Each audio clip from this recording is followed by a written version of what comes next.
Marangaria, Nadu, Injamara, Gadigal Mayan, Gadigal, Nurembang. I pay my respects to the Gadigal people of the Eora Nation on whose land we meet tonight.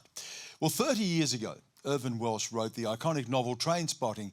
As bleak as the story was, is the world even bleaker today? When poor people are struggling to get by and others are living with the legacy of colonisation. What did the King's coronation mean to you? Here's our panel tonight, the Scottish author himself, Irvine Welsh, who is in Australia for the Brisbane Writers' Festival this week. Independent Senator for Tasmania, Jacqui Lambie, who last week struck a deal with the government on housing. Assistant Minister for Treasury, Andrew Leigh. What budget secrets will he give away tonight? Lawyer and President of the West Australian Liberal Party, Caroline de Russo. And Olympian and co-chair of the Australian Republic movement, Nova Peris. And is it becoming too expensive for young people to study?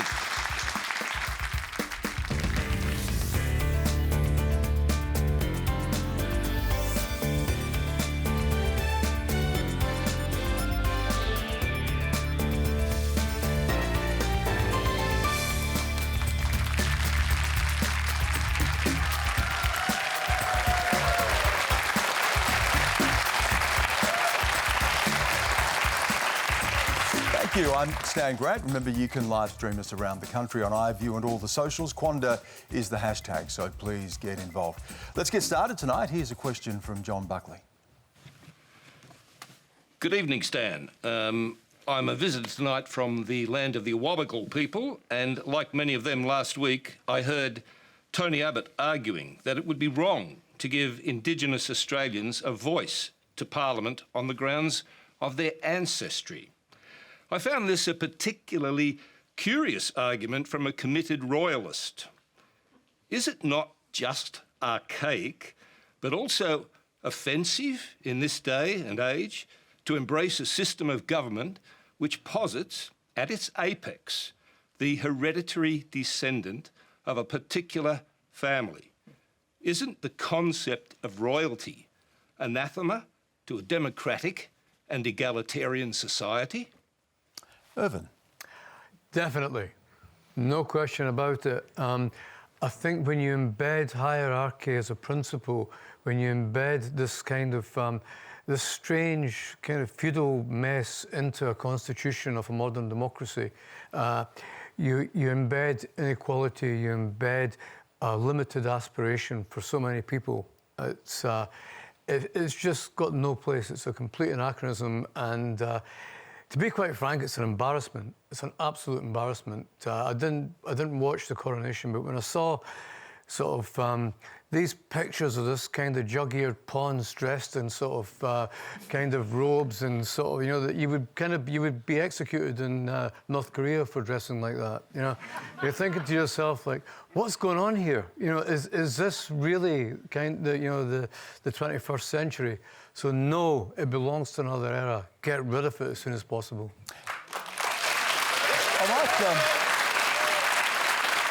I might just do a quick poll of the audience. Hands up who watched the coronation on the weekend? Yeah, quite a few people. Caroline, did you watch? Yeah, of course I watched. And what did it seem like to you? Something that still has relevance to people? What meaning did you take away from it? I thought it was interesting to watch, I suppose, from the historical point of view. It does seem that the whole concept of monarchy is, in some sense, quite separated from what we do in our everyday. So for me, it's a little bit unusual to look at it because it doesn't resemble anything that any of us do in our everyday. But I did think from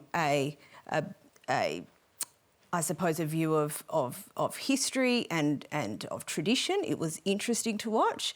But I mean, I'm kind of one of those on the fence, if it's not broke, don't fix it kind of people. Like, it doesn't impact me in the everyday. So, but you wouldn't. But you wouldn't want to get rid of it. You'd like to keep that as our head of state, King Charles. Well, I think I'm more interested in. Well, it depends what the options are, I suppose. If there's something that is put forward that is a net benefit to Australia, I'm happy to go with what I consider to be a net benefit. I'm not married to the monarchy. I'm not married to the republic. I'm quite literally, and I know this might sound weird, I have a lot of opinions about a lot of things, but I'm quite a fence sitter on this one. Nova, what is there as an alternative? Well, I guess I'm the co-chair of the Australian Republican movement and was appointed, voted in a few months ago. But the Australian Republican movement has done quite a bit of work around what that model looks like, and it's the Australian choice, Australian people's model, where states and territories would nominate a particular person, our choice of head of state, and the Australian Parliament would, and then they'll put it to the people. So we would vote for one of us, for us, and by us. And it'd be purely a symbolic, not a ceremonial role with limited powers. But of course, the Prime Minister, if this new head of state didn't behave itself, then they could be dismissed. And I sort of feel that, watching the whole coronation in terms of, I didn't watch it, but I watched the Twitter feed, and that was interesting, and that was all I could bear, because some of the stuff that, it was like, it's so just outdated, it's so un-Australian, it's not symbolic of who we are as a nation. And so many times, as this young Aboriginal girl that went on and won an Olympic gold medal, went to Parliament, did 2 sports, we pride ourselves on the fact that, irrespective of your postcode, that you can achieve the highest level in this country. Yeah. But you cannot do that because our head of state is inherited by someone who lives overseas. We'll keep this discussion going. We have a question from Richard Ryan. This is a question directed to Nova. I'd just like to know what your thoughts are on the Union Jack on the Australian flag, a symbol of terrorism, genocide to the original owners of this land. Yeah, I guess when you think of the Union Jack, it was planted here in Botany Bay, and it marked the notion of terra nullius. So it marked the notion of this was no man's land, and that notion was knocked out only in 1992. So when you look at the Union Jack, and I find it a bit amusing when Jerry Seinfeld came out and said it's Great Britain at night. We've got the Union Jack here and, the Southern Cross over there. And, like for myself as a First Nations person, when you look at flags, flags are about, they're symbolic, they're about representation. You're wearing one tonight. And I'm wearing one, and it tells a story. So, I feel as a First Nations woman, when I look at the, Aboriginal flag, which was legislated in 1995, the black is symbolic for us as people, the yellow is the giver of life, and the red is, Mother Earth. When you look at the Australian flag, it's got another country's flag in our flag, and I sort of feel I understand the history, with it being flown when our soldiers went to war and fought for our freedom that we have. But it's also a hurtful one for us as First Nations people, because it symbolises the terra nullius. It symbolises the massacres and the genocide and the attempt to wipe us out. So, that's a conversation to be had, but it'd be great to be able to put it to the Australian people. Do we become a republic? Do we change our flag? I might bring Jacqui in on this. Jacqui, where do you sit on the flag? You've served in the military under that flag. You've served in the Australian Parliament under that flag. Does that flag have a meaning to you? Would you like to keep the flag as it is? I think for me, the flag would have a lot more meaning if we put it out there so it doesn't just include First Nations people, it doesn't just include any white people, but also any migrants that have come to this country over God knows how many years.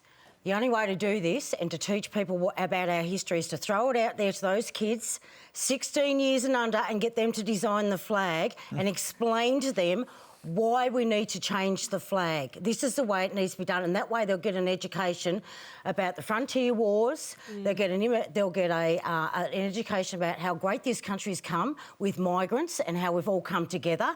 And I think there's only one way to do that, and that is creating a brand new flag. And we should do that and give the youth, the leaders that are going to become the leaders of this country, a chance to draw up their own future by doing a flag. And I simply believe that we should do this. Really? The other thing is, The other thing is when it becomes a republic, we're all grown-ups here in Australia. God forbid, it's about time we stood on our own 2 feet. And we don't need a king and queen to do that. We can actually do it all by ourselves. So I say, bring on a republic, bring on a new flag, and bring on. Go hard. Didn't take Jacqui long tonight, did it? Yes, I was going to start slow too. Andrew, the Prime Minister, Anthony Albanese, is a Republican, but he was there swearing allegiance to King Charles at the coronation. Is that a contradiction? How would he feel about the flag and Australia continuing with a British king as head of state? Well, Stan, the Prime Minister can speak for himself, but for me, I think I very much resonate with some of the comments that have been made tonight. You know, I think about the nearly 1,000 young Australians who are born today and the fact that none of them right now can grow up to be the head of Australia. I'd love those kids to have the chance to become the head of state in Australia. Kids who've grown up cheering for the baggy greens, being around the eucalypts, listening to the kookaburras. But our big constitutional priority this year is an Indigenous voice to Parliament. That's the main priority, and that's a big challenge. 4 out of 5 referendums that have been put up in this country have been knocked back. So getting that referendum that will involve recognising Indigenous Australians and listening to Indigenous Australians, that's our constitutional focus right now. I might just go to Caroline quickly on that as well, Caroline, because we know when a Republic referendum was put to Australians, it failed. I don't know what a flag would, what the Australian view of the flag would be, but how do you think Australians actually sit on changing things like the Republic or the flag? Are you more wedded to the flag than the idea of whether Australia remains a monarchy or not? Well, off the point that Jacqui made, so my family migrated here in the post-war migration from Italy, and they were so excited to become Australians. And like a lot of people who migrated in that period, and particularly from the southern Mediterranean, you know, they all came here, they were dirt poor, and Australia was the land of opportunity. And they all came and they worked really hard, and they built new lives for their families. So there is a different type of connection, but we still feel like Australia is very much our home. I think also, I suppose, for my family in particular, and from that period, you know, the Australian flag is one of those things that is synonymous for them in Australia. So I personally like the flag, but, you know, I think the most important thing is, Stan, is that whenever we have these conversations, we just have really open and mature debates about these sorts of things, because people are going to sit on different sides of the debate. They're all going to have different opinions. All those opinions are valid. So I think it's just important to have a really open and mature conversation about all these things. We do change. Australia has already changed a huge amount, even in just the post-war period. So if it's something that other people want to have that conversation, have the conversation, and we'll find out sooner or later where we land on that. Shortly we're going to get... you can clap. We're going to get your questions on what you'd like to see in the budget a little bit later as well. So Andrew's here to give us all the budget news. He's going to break the budget for us tonight, apparently. And that brings us to the topic of our online poll. We're asking you, would you be willing to pay more tax in order to boost job seeker for all unemployed people? Well, you can cast your votes on the Q&A Facebook, Twitter and YouTube accounts, or the ABC News Instagram account, and we'll bring you the results of that a little bit later. Let's keep going, though. We'll hear a question now from Benjamin Dunstan. Yes, this question's for Irvine Welsh. Unfortunately, I haven't read your book, but I've seen the movie, Trainspotting. Great movie. I'll add your book book's to the... better. Don't be modest. It all made you money. What inspired you to write Trainspotting? What were your main inspirations? I think desperation, because I tried to make it in music and it was going nowhere. So I thought I'll write a book, and it was also a way of kind of trying to make sense of my own life, basically, which didn't seem to make a lot of sense to me at that time. So there was a kind of, there was a desperation of wanting to be a creative person, basically. But there was also the need to kind of to understand kind of what, you know, this kind of weird voyage that I've been on, and what it kind of meant to me, and what all the sort of the issues of that were emerging in my life that were stopping me from getting to that point where I could become a creative artist. So it was like trying to work out all that, basically. 30 years later, 30th anniversary of the book, what are the lives like of those people in the book, or their children's lives? Is it a bleaker time now even than perhaps when you wrote the book? I think it is bleaker in a lot of ways, and I think the reason that the book has survived so long and is still in people's consciousness for so long is it's not really a book about drugs, it's a book about deindustrialisation, the change from one way of life to another. So we've seen that accelerate, haven't we? Yeah, so we are seeing it accelerate at pace, and we are in a stage, we're moving into a world where we can no longer kind of pay wages, or we can no longer really make profit. I know we are, because of the machinations and manipulations of a kind of weird financial system that's set up. But technology is driving everything towards zero cost. So you know, this is a massive existential change that we're in the middle of. We're in the middle of a revolution without actually acknowledging that fact. And I think this is why, feeding back into what we were saying earlier, we can't afford these anachronistic institutions that belong to another age that are holding us back. We really have to redesign our future. We really have to redesign our present. And that's kind of that's my disquiet about the royal family, and about the fact that Britain has had more Etonian prime ministers and Labour prime ministers. We can't have when you have that kind of privilege right at the top, it cascades right down throughout society, and it holds everybody back. We have so many people who don't have the opportunity, not just to become head of state, but to become anything, and that's something we really have to address. Jacqui, the people, have you read Trainspotting or seen the film?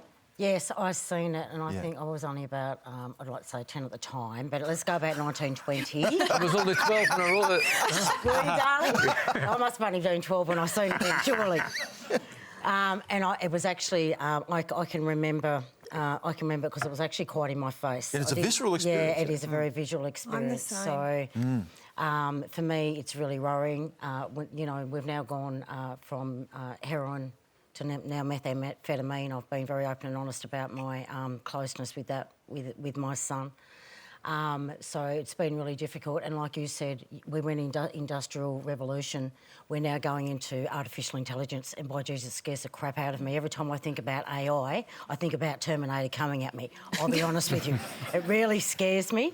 And if we don't get a hold of this, and we don't work out how to combine this in our lives, I think, you know, in the next 10 years, I wonder how many jobs are going to be around for people. What do our lives look like? Do we still have coin around, cash around? Is it all card, phone? What is the next 10 years? Because quite frankly, we can't keep up with AI, and it scares me. It's miles ahead of us, and we're still sleepy at the wheel. We've got to get on top of this. It disturbed you too, Caroline. Why? I only watched it once, and it's like you never have to watch it again. Like, it was just seared in my mind. Incredible. I know which scenes. Yeah, incredibly confronting, but really, like, beautifully done, if that there's an appropriate word to use. I found it so confronting. But I think it's actually really important to tell those stories, because we always trying to make things or take away the reality of things. You know what? Not everyone's reality is fabulous, but it's really important for us to understand different people's realities, because that there is our community, that there is our society, and that's a really important thing. How do you tackle issues if you don't know what the realities are? And off the point that you made about AI, I find the deep fakes and that kind of stuff absolutely terrifying, because, you know, we have grown up in an era that if you see something with your eyes, you generally start from the point of view that it's true. Well, now we've got all this stuff that is being created, which in the past we would have thought was true or real, and in fact it's not. So that there's a total mind shift for us, and I find that terrifying. One of the things I really liked is that it focused on what I think of as the invisible people in society, people who are just so often ignored by mainstream societies in Britain or Australia. And to put those people's lives into the centre of things is very much where I got interested in politics and a lot of what we've been thinking about as a government and how we crack that deep disadvantage. It is an amazing moment now in Australian history to have the unemployment rate at 3.5% and to think, what do we need to do now to find jobs for people whose families have a long history of joblessness, where there's that compounding disadvantage of substance abuse, mental health, often crime in these communities. And so, you know, cracking that open is one of the things we're looking at doing in a range of initiatives, building off work that's been done in places like Mildura, Bourke, Logan, where they're getting really interesting results by asking the community, asking people who've been on the margins of society, what is it you need from philanthropists and government to break the cycle of disadvantage? Well, it's a good thing you said. Yes, you can. Good thing you said that, because it does lead us to next. People do have questions precisely about that, and one of them is Avery Howard. Avery? Recently, there's been speculation that there will be a modest increase in the rate of job seeker, but only by about $20 a week. This general inaction will continue to leave everyone on social security payments well below any and every rate of the poverty line. Why are piecemeal half measures being taken? And why is the Labor government committed to leaving millions of people in poverty?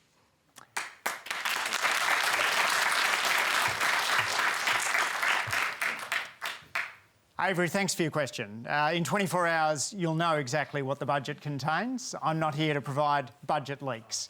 But I can certainly say we will be focused on the most disadvantaged, as we have since we first got into office. The first action of the Cabinet was to push for a minimum wage increase. We've put in place the money in the budget to fund an aged care wage increase. We've put in place cheaper medicines policies, which will ensure that for people who are having to get prescriptions, they now only need to pay the same amount every 2 months that they pay once a month. And for people who are on parenting payment single, some 57,000 parents and 100,000 kids, they'll now benefit from being on that higher payment until their youngest child turns 14 rather than 8. So you'll see a big cost of living package tomorrow night, which will be focused on the most disadvantaged. You know, I moved from being a professor to being a politician because I wanted to take some of the research I'd been doing on poverty and disadvantage and put it into place into the Parliament. I think if I could just come in there, Andrew, I think what Avery's saying, if I'm not putting words in your mouth, Avery, is there are people who are a long way from being professors or politicians and are looking for more just to survive. What is in it for them? For people on job seeker, how much can they expect as an increase out of the budget? I would love to be able to give you that number. Well, you know the number. I do know the number, and you will all know it in 24 hours' time. Just one sleep to go. But you know the values of a Prime Minister who grew up in a single-parent household. Katie Gallagher today, in announcing that change in parenting payment single, noted that she relied on that payment when after her husband had been tragically killed in a bicycle accident. You're not going to go into the numbers, but we can ask you, Avery mentioned $20 as one figure that's been mooted. The Morrison government introduced a $50 increase. Are we talking about that ballpark, around $50? And who will it apply to? Will it apply to people only over 55? Is this one of those sort of raise your left eyebrow, if it's bigger, raise your right eyebrow? No, look, what I can tell you, Stan, is what's been announced so far and the values of a government which has focused very much on how we look after the most disadvantaged. The decisions we've made around tailoring this energy bill package, working with the states and territories, has all been centred around working to ensure we look after the most disadvantaged.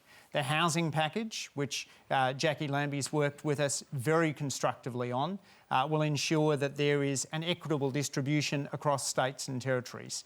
We want to get that Housing Australia Future Fund up in order to build more houses.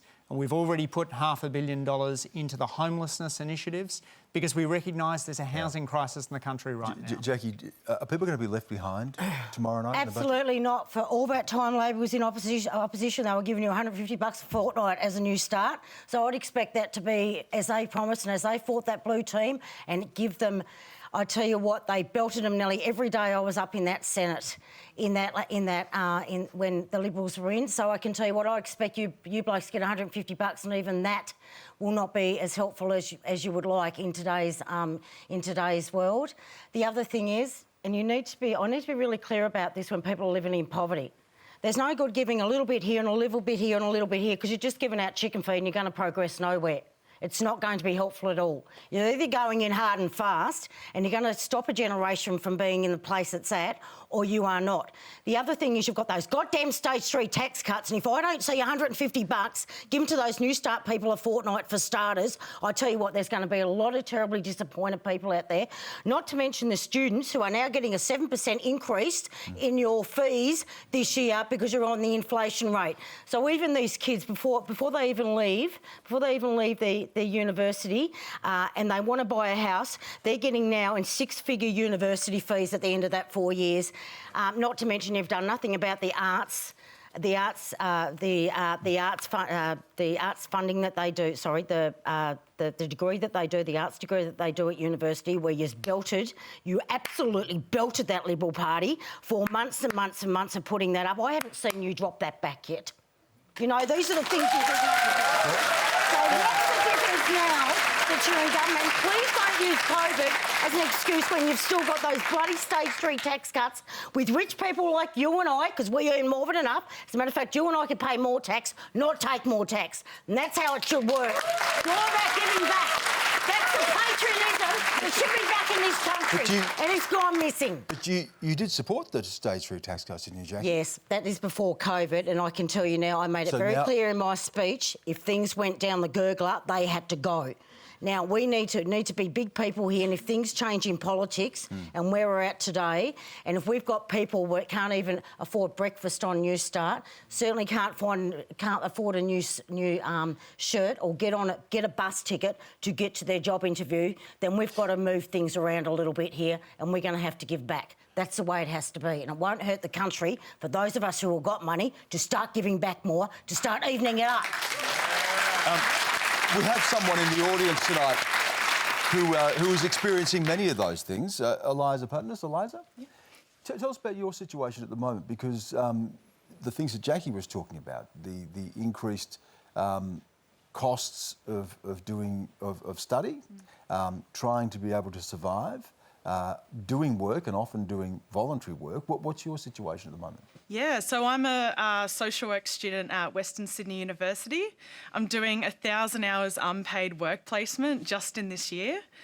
That means I can't earn much money from my job. You know, I don't have a choice. And yeah, with the rising cost of living and skyrocketing rental prices, how can students afford to survive on under $50 a day? I know so many students that are going hungry and they're dropping out of essential degrees like nursing and teaching because they can't stay afloat on the current AUSTUDY payment. So what would you like to put to Andrew tonight about what you'd like to see in the budget? Yeah, so my question to you, Andrew, is do you agree that a well-educated country is good for the economy? And if so, why won't the government increase the AUSTUDY payment?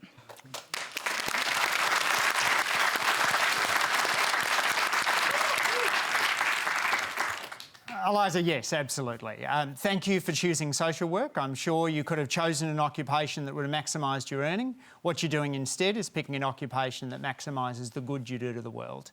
I'm very just to be able to finish a study yet, and that's going to be a struggle enough, isn't it? Yeah, I certainly understand those pressures. The people around the cabinet table understand those pressures, and as we're putting together the cost of living package, we've got that very firmly in mind.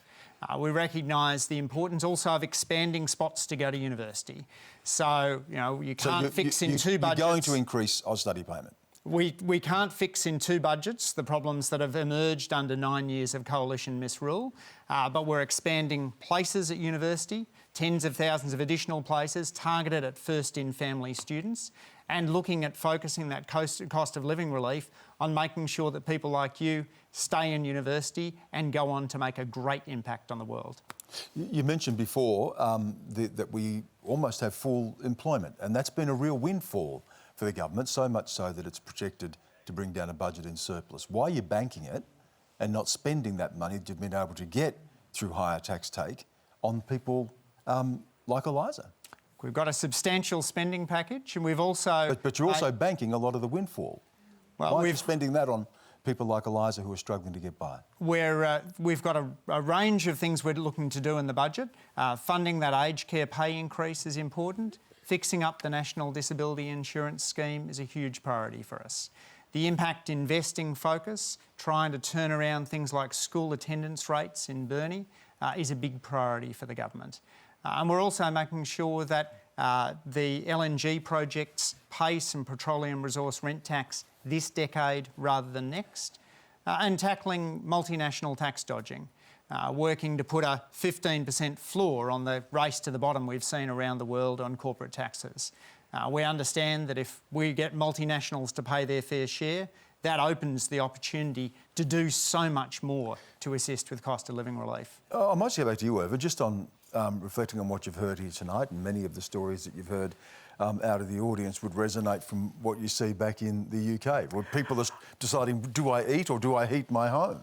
Yeah, I mean, I wish in some ways you're much more on top of it than we are. I think that Britain and America, unfortunately, really embraced the very worst aspects of neoliberalism and kind of got rid of the whole concept of a social democracy. So we really are suffering as a result of that. You know, the social fabric's been ripped out of the country. And to an extent that it hasn't been in a lot of other countries, obviously like Australia, the fact that you're still having these conversations. If you look at what the Labour Party in Britain's proposing now, it's, you know, it's not kind of...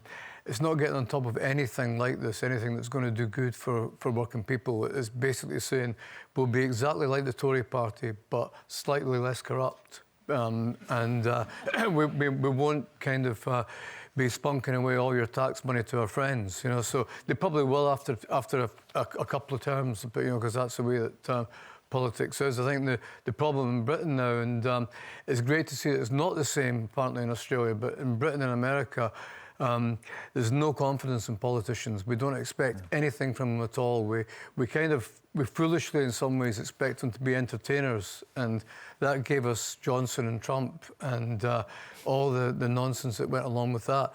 I think now we're kind of moving into a sort of a phase where we expect them to be competent and boring, basically, which is a massive improvement.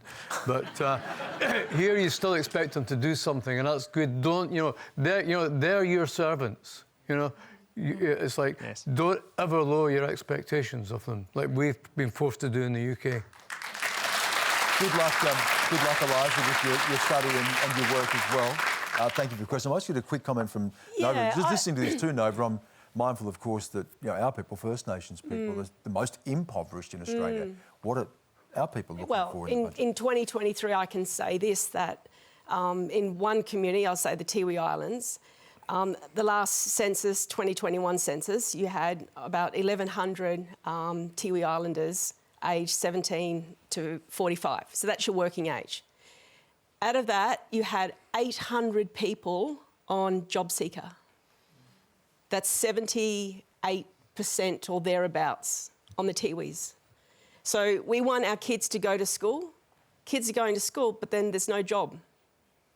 You know, there's no opportunity. So whilst, you know, and I've been there as a senator, and we have all these inquiries, and we go out to communities, and, you know, I spend a lot of time on the ground in remote communities, as you know. And you got people who are on the job seeker, $31 a day. And the same thing in these communities, it's like, do I put food on the table? Or you're watching the power, because you have to go and buy a power card in order for electricity. So you go buy it, then you come home, you click the button, and it tells you. And so people, all these people, around 78% who don't have a job because there is no jobs. And so if we want to have this lucky country where people want to come here, you know, a lot of these Aboriginal people, they find it hard to be able to go into the big cities for opportunities. They want opportunities in their communities. You know, they want to be able to have, you know, all the things that our country towns have. And I think, you know, we saw that as a result of what's happening in Alice Springs, because communities are being left behind and they're treated as second-class, third-class, fourth-class citizens in this country. And so whilst, you know, you have a budget that says we're looking after the most impoverished, we'll start giving the people on the Tiwi Islands, all these people who are on job seeker, free power cards. So they don't have to choose, because once the fridge goes off, all the food that's in it, guess what happens to it? Yeah. And then you get welfare coming around, oh, why aren't your kids eating? Oh, because we had to throw the food out. That went off because we don't have food in the fridge because we couldn't afford the power. And it's just one big vicious cycle. People will never get out of poverty whilst this current situation happens in this lucky country of ours. If you're just joining us, you're watching Q&A. We are live with Irvine Welsh, Jacqui, Lambie, Andrew Leigh, Caroline de Russo and Nova Peris. Now let's hear from Jude Pamel. This is very much a question for Irvine. The millennials did not invent political correctness, but they have brought cancel culture into being. Is this aberrant immaturity, self-righteous hostility, or a progressive social dynamic? That's an interesting question. I mean, I think in some ways that, you know, it's both that kind of aspire. You know, there's two sides of this whole thing. If you accept that the world that we live in and the legacy and history of imperialism and colonialism is discriminated against large swathes of people, and it's also prescribed a kind of identity to us, which a lot of people find restrictive, then you think, well, this is a modern age attempt to redesign the world that we live in, basically. Now, against that, it's also a very, when you have a kind of neoliberal economic order, when the economics can't be contested. If you look at what's happened in Britain and America in the last 40 years, all the money has gone from the citizens through this political structure into the massive wealth gap. But into these kind of multinationals, those offshore accounts, into a very small number of people, and this machine goes on and on. So people can't contest the economic sphere. So what they've done now is they've moved into the cultural sphere, and a lot of it is to do with the technology and the fact that we have you have these kind of arguments online, these culture wars that nobody can really win. You know, people are just kind of shouting at each other, and the object is to cancel someone. That's the kind of that's you know, it's to get somebody cancelled, because that gives people the vindication that we come out with all this nonsense that, you know, we're on the right side of history, you're on the wrong side of history. There's a whole kind of self-righteous sort of kind of self-justifying kind of politics that goes along with it. And it's everybody, you know, from kind of rich, entitled, wealthy white men to the most discriminated against lower class people. The representatives all feel very angry and very powerless, and these culture wars are a result of that anger and powerlessness. And the anger and powerlessness is a result of not really having any input into what happens to us financially and economically. So we're basically having this war, and it suits the very powerful people in our global society, because when we're arguing with each other and fighting with each other, we're not looking at what they're up to. Caroline, I could see you nodding there. It sounds like a war with no winners and no end.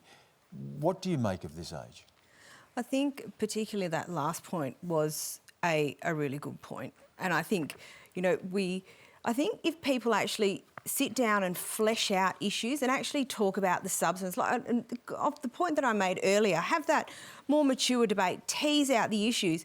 Just because someone disagrees with you on something doesn't mean that they're a bad person because they don't agree with you. Like, it's trying to just find that ground that, you know, you can talk about things, everyone's point is valid, and that's okay. And Can we do I that, feel, though, sorry, on social media? What impact does social no, media... we're not very good at it on social... Well, the problem with social media is it becomes that pack mentality. You must experience... Oh, yeah. I mean, coming on the program probably... Yeah. Well, I've been abused all day on Twitter, so I just don't even look at it, and I just don't... Like, and after a while, when you've been in the public sphere enough... like, for me, it just goes over the top. It doesn't bother me, because ultimately... Like, who are a lot of these trolls? They're nameless, faceless people, and if they're not going to put their name to what they're going to say, well, I'm not going to give it any credence. But it is incredibly vicious, and we do see it happen where people become deplatformed and basically unpersoned because they have a view that is different to whatever is the kind of passing fashion. And I think we need to be really careful, because then you've got people who stop saying what they actually think. You stop having good, substantive, interesting debates, and ultimately, when more people work together or have a better conversation about something, you actually end up with a better outcome. If you stop debate, then you actually end up, I think, overall with a poorer outcome. So economists like me tend to think that culture comes from technology. And for me, I look at that period, 2006-2008, where the smartphone and a whole bunch of social media platforms emerge. And in the period since then, you've seen a substantial worsening of youth mental health, particularly for girls. Self-harm is up, and a whole range of indicators of stress for young people are up. As the dad of teenagers, I worry that often they don't have enough space to make the mistakes that all of us on the panel got to make outside the eye of the smartphone and social media. None of us would want our worst moments to be put up on the internet, but often that's what these platforms are driving. And unless we get a better control over the platforms as a society, I think they're going to make it very hard to have the kinds of quality discussions that we need as a society. They're also going to increasingly put stress onto young Australians who need to be able to operate without a device which is designed by people using some of the best psychological insights in the world to hook them, keep them on the platform, keep them doom scrolling, and keep them away from those wonderful face-to-face interactions. So now you've got a backseat generation of kids who are less likely to have part-time jobs, less likely to be dating, less likely to be out playing active sports, and more likely to be doom scrolling. For me as a parent and also as a policymaker, it's my number one concern right now. We've got a question in a minute just directed directly to Jacqui, but I want to come back to you, Irvine, just to round this out. Are there some things that deserve to be cancelled, or some things that are invalid? And how do you, as a creative person, operate in a space where the stakes can be so high? I think it's, you know, we have to accept that, you know, the world is changing, and it's changing very quickly. And I think, you know, there's a need to kind of keep up with all these developments and changes. I mean, I wrote a book, my last book was, there's a lot of trans characters in it, and what happened was that for the first time I had a trans reader, that the publisher said, no, you have to run this past a trans reader. And I was completely opposed to this. I thought, this is censorship, this is terrible, this is, you know, and I was really kind of angry and annoyed about it. But when I worked with the trans reader, it was one of the best experiences that I had, because it was actually, it was a very helpful thing, and the trans reader had this idea that they were supportive of the book and broadly supportive of the characterizations, and they wanted to make the book better, and they could see what I was trying to do.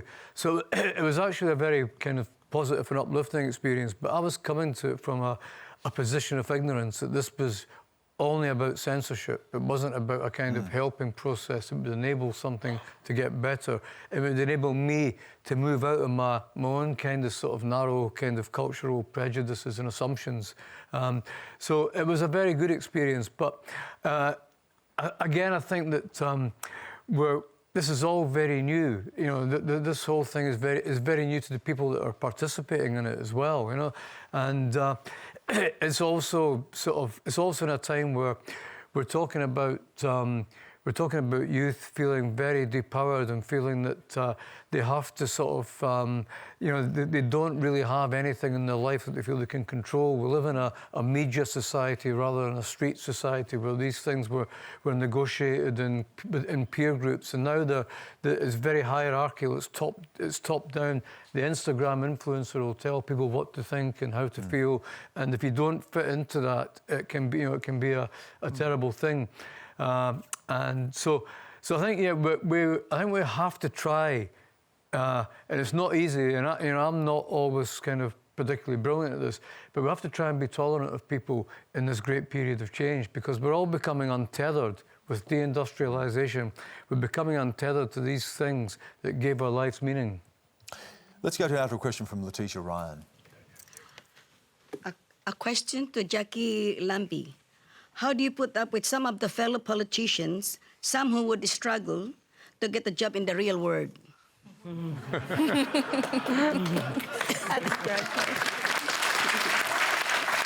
That sounds like a question for Jacqui. I struggle full stop, because many of them really don't have real life experience. There's nothing more that annoys me. They've come straight out of uni, straight into the Liberal Labor Party, had their ass covered the whole time they've been there, and then they make them into a politician. I just find the best politicians actually have gone through some really hard luck times in their own life and actually understand, they feel it, they've smelled it before they've touched that in their own lives. And I think that is a bonus. And as much as, you know, people say, you know, how do you feel about losing 12 years of your life? When I had to fight Department of Veterans Affairs, and it was really, really quite awful to go through. Firstly, I say I thank God that I got a second chance at life.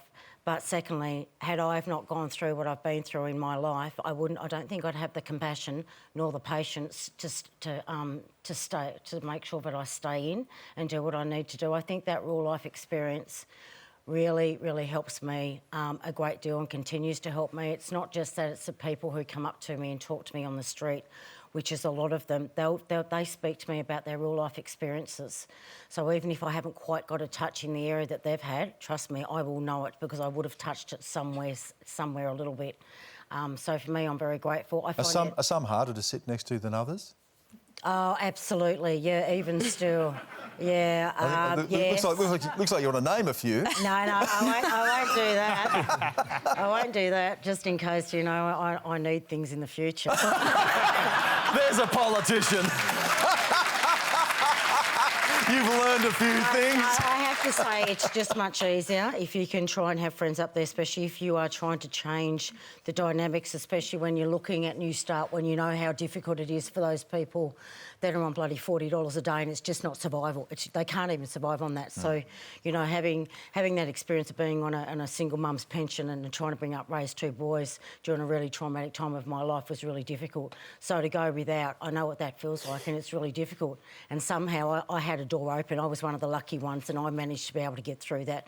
But many don't, and they sit in that rut, and we just can't seem to get them out of it, and it's god-awful. Caroline, if we're looking at the Liberal Party right now, I mean, in some parts of the country it's tearing itself apart over these issues of who's in and who's out. We're seeing what's happening in Victoria right now with another motion now to potentially expel Moira Deeming. What does that say about how the Liberal side of politics is dealing with these issues? Who's in, who's out, who gets to stay? Well, I don't... So I'm the president of the West Australian division. We're federated, so I have absolutely no visibility about what goes on in Victoria. I don't really want to comment on Victoria because I wouldn't really like those other divisions commenting on my division. But what we've come through a pretty rough patch in WA. We had a very poor state election result in 2021 and quite a poor result federally the last time around. And then I guess it's you look and you think, OK, well, how do we do this differently next time to have a better result? And so we've actually, as part of our preparation now looking forward to the next elections, we've just launched our Blueprint 2025 program, which is a candidate preparedness and training program. But we've actually gone out and we're like, well, like Jacqui said, we want people from different backgrounds with different experience who've actually been in the community and been in business, you know, identify those people. A lot of those, we've got 60 applicants in the program. So, and it's important in something like the Liberal Party, where you do have that democratic pre-selection process, it's people don't just get put in places. So it is really important to, I suppose, train people to get them ready for politics, get them ready for campaign. So I'm just wondering, does it make it difficult to attract people if you have things play out like in Victoria at the moment? I mean, someone like Moira Deeming, for instance, would that be someone that you'd be looking to in Western Australia? And when we say, you know, that you're Western Australia, that's Victoria, we know the federal leader, Peter Dutton, has weighed in, is concerned about damage to the brand of the Liberal Party. So what does this say at the moment about the party? Well, off the back of any election loss, and look, let's be honest, I mean, Labor's doing well at the moment. Labor was a basket case in 2013. So it's not as though, like, this is the first time that this has ever happened. On the back of election losses, you do tend to have that rancour. That's kind of not standard, but it does happen. It's not unusual. It does make it difficult from the point of view that when you look at sort of things like what's happening in Victoria, it distracts from the actual issues, it distracts from our actual values, it distracts from the things that we actually we're there for and that we want to do. And I've been very clear in the West Australian division, if you want to do something, if it isn't going to advance the West Australian people, if it isn't going to advance our electoral prospects, then just don't do it. Because I don't really have tolerance for it, frankly. I might just get a quick response from you, Nova, on this, because you were in politics for a while as well, and then walked away from it. What was it like being there at the time and seeing it up close? Well, when I went in, it wasn't what I signed up for. You know, being that first black woman in the Australian Parliament, you know, you go there to serve your people, you go to serve your constituents, and, you know, just 24 hours news cycle.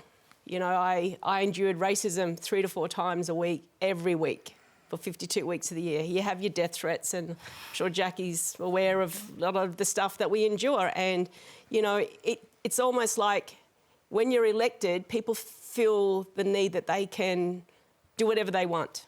It's like you're owned by the Australian people, so they feel the need to be able to attack you. And that's how I sort of felt the time in Parliament. You know, it wasn't what I signed up for, and I felt that I could have contributed so much more. I left for family reasons, and you know, the fact that I was the first Aboriginal woman, and now there's 9 in the Australian Parliament, which is fantastic, and there's more women.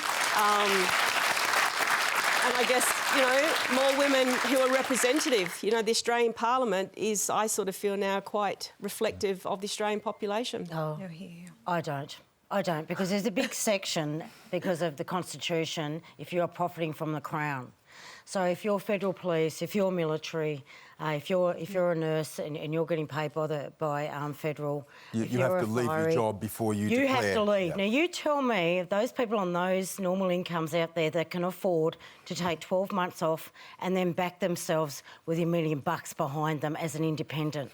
So these guys here, the red and the blue team, I tell you what, they still own that. They own the board game, I can assure you that much. We're coming and we're coming fast, but you try and compete with their $100 million or their $90 million that they're going to spend each election. You try and take time off work and try and be a family person, look after your children. The only way into politics, it seems, at this point in time, is to go with one of the major parties because it is very difficult, or hope to Christ you bounce the ball off somebody like Clive Palmer. Because seriously, there is no other way in. That's how hard it is right now. And of course, Malcolm Turnbull changed the rules, so there's no more the Ricky Muirs where we had normal people maybe just getting in off once again the bounce of the ball. That was all removed. So the major parties have sewn it all up. So the only place you're going is the major parties. Of course, I will be out there and I will have another shot. I will go bigger next time, but we'll run on no money. This is the difference, because I refuse to take from corporates and I won't take from unions because I refuse to allow the network to be bought up. It has to run on its own 2 feet. But right now I'm missing a big pool and we don't have the cash. That's where we're at, and that's where Australian politics is. And if you say that's democracy, well, blow me over, because it bloody is not. Our final question tonight comes from Gabrielle Seidel-Wynn. Oh, good evening. I'm one of many volunteers that look after the vulnerable and homeless in our local area. My question is, has the government taken into account the infrastructure needed for the 400,000 people who they intend to allow to settle in Australia? We have a housing crisis. There are more people depending on welfare assistance with the interest rate rises and the cost of living now spiralling out of control. How is this going to be managed and by whom? Andrew. Andrew's not telling us what's in the budget tomorrow, by the way. Gabrielle, thanks for your question. The way in which I think about migrants is they're not just mouths to feed, but also muscles to build and minds to inspire. If you think about the three great strands that have made Australia, it's that British constitutional history, the Indigenous culture, and then the multicultural migrants that have come. Millions of them since the end of World War II. Migrants do add to demand, but they also add to supply. They're also overrepresented in the building sector for building those new homes. And so what we're trying to do is to ensure that we have the benefits, the dynamism that comes from a strong migration program, that know-how that we import when we bring in new migrants, but also that we're creating the infrastructure and at the same time. And that was the question, to be fair. The question was about the people who are still struggling to find a home now, competing with more people who are going to be coming. Yes, for all the reasons you said, to bring more innovation, more energy to the economy. But how do you deal with people who are struggling now? Yeah, so to Gabrielle's question, you've got to make sure that you're investing in the infrastructure. You know, we've just had 9 years of a rortocracy. Sports rorts, car park rorts, airport rorts, all sorts of money being splashed where it's not needed. We're focusing that infrastructure spend on making sure that it unlocks the supply opportunities. We've got the $10 billion Housing Australia Future Fund looking to build more houses, and the Help to Buy program, which will assist young Australians who can't quite make that mortgage as house prices have hit highs. But we do need to make sure that we get the benefits of migration, because that multicultural story is so much a part of all of us. You know, those of us who are not Indigenous Australians are either migrants or the children of migrants. A quarter of Australians are born overseas. A half have a parent who's born overseas, including my 3 boys, because I'm married to a migrant. I think we can walk and chew gum on this one, Gabrielle. I think we can get the infrastructure and the housing right. I'll ask Gabrielle about that. Gabrielle, are you happy with the answer you've received tonight? No, I'm not. I think that we've got here and now, we've got people, you're talking about building these things. These things take months to achieve. I'm feeding people in a park, under a bridge, living in cars, families, people that need assistance now. They don't want to go on a list. They can't go on a list. They can't wait for 10 years. They can't wait for 5 years or 1 year. They need help now, and there's nowhere for them to go. Their help is extremely limited, and things are really desperate. On the ground, where reality is happening, it's spiralling out of control, and people need help. We understand.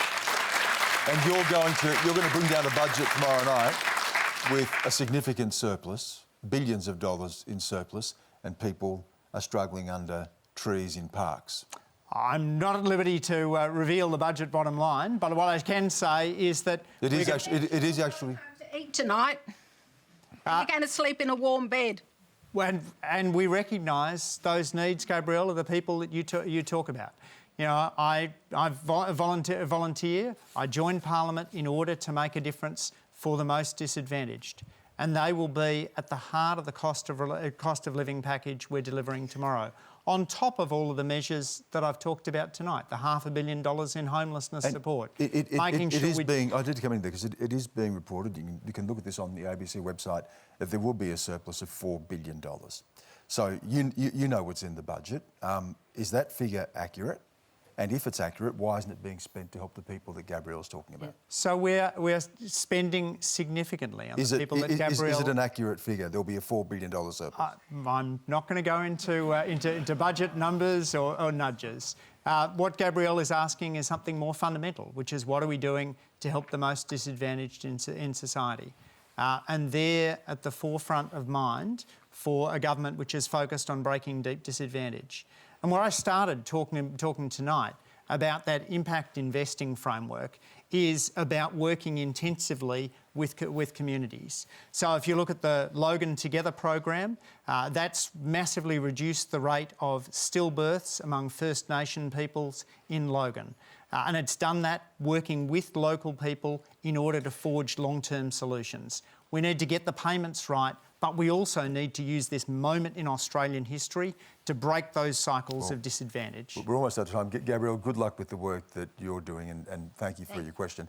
We're going to bring you the result of our online poll now. Remember, we asked you, would you be willing to pay more tax in order to boost job seeker for all unemployed people? Almost 9,000 of you responded, and yes, 55% showing that you would indeed be prepared to pay more tax. You can see the other results there, but slight majority of you saying you're prepared to pay more to help people who are unemployed, and we'll see what's in the budget tomorrow night in terms of support for people who are doing it tough right now. That's all we have time for. Thanks to our panel, Irvine Welsh, Jacqui Lambie, Andrew Leigh, Caroline de Russo and Nova Peris. Please thank them. And thank you for sharing your stories and questions. Next week, I'll be live with you from Sydney. We have a special one-on-one with the Federal Treasurer, Jim Chalmers. We'll know what's in the budget by then, who's preparing to hand down his second federal budget tomorrow night. So we'll get you to come along. Head to our website, register to be in the audience. We need your questions, we need your stories. It's your chance to put the Treasurer there in the seat and to ask the questions that matter to you. Until then, have a good night. Thank you.